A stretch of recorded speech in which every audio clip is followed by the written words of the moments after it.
Thank you very much for inviting me here today. I should stress that these are my personal views and I'm not speaking on behalf of Natural England.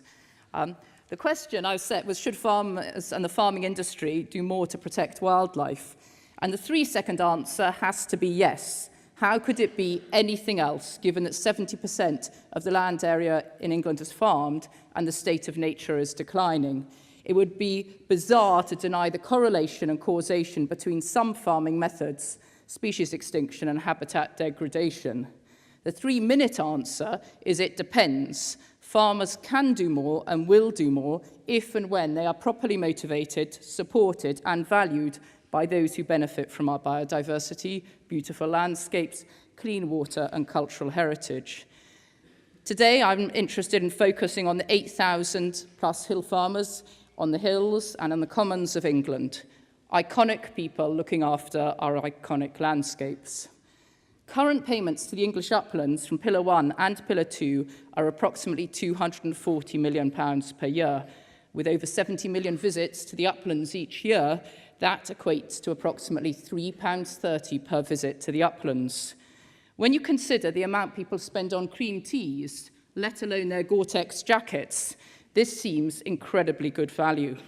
We accept the principle of general taxation to pay for public benefits such as schools, libraries, hospitals, etc. So why not for the public benefits from our countryside? We need to do more celebrating what we do provide and make sure we provide more going forward. I remember in 2014, many of us were debating the modulation rate, and one organisation spent a lot of time reducing that from 15 to 12%. I can see no justification for this not being 100%. This is the way forward. There is no case for simply paying people just to own land or rent land. And I think it's not good for the image of farming and does a disservice to the thousands of farmers who work tirelessly to steward our environment while producing good quality food. That doesn't mean I think that the total cake should reduce below £3 billion.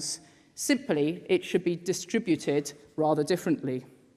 And it's not only me who thinks this, that it's a time for a new covenant between farmers and society, but as one commoner on a moor in Durham said to me, Julia, they're closing Alzheimer's clinics in Newcastle. We need to make sure that we're providing something for our money. And so far, I'm encouraged by the direction of travel, and it seems there's an alignment between some of our interests and those of Mr. Gove's, as expressed yesterday. And there's huge potential we can unlock.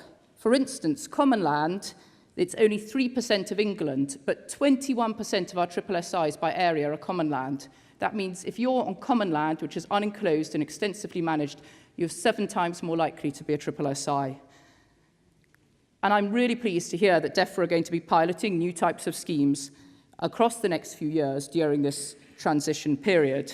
And I think we can learn through how we can deliver at a landscape scale where we have multi-partite agreements. We've been testing this on commons over the last 20 years.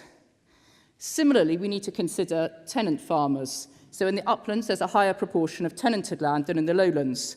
And future policies and schemes need to reflect how we motivate people who are tenants as well as people who are owners, where the property rights is critical to what people are interested in delivering.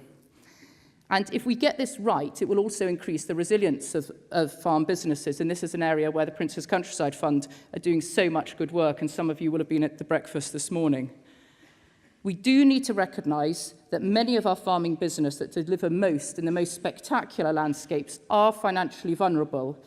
And these businesses, for those people, are their homes as well as their business. They literally live in the shop. It is nonsensical, as some suggest, that because hill farmers and hill farming businesses may be uneconomic in terms of finances, that they should therefore not receive government support and left to go out of business.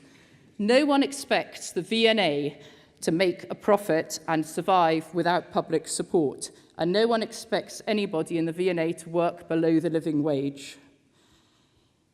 So in terms of moving forward, for me, we need to have better co-design and ownership of environmental outcomes, explicitly join the dots in contracts between outcomes and payments, and have more effective scheme governance. Let's collectively, as farmers, offer society a really positive proposition through better rewarding iconic people working and looking after our iconic landscapes to do more looking after wildlife. Thank you.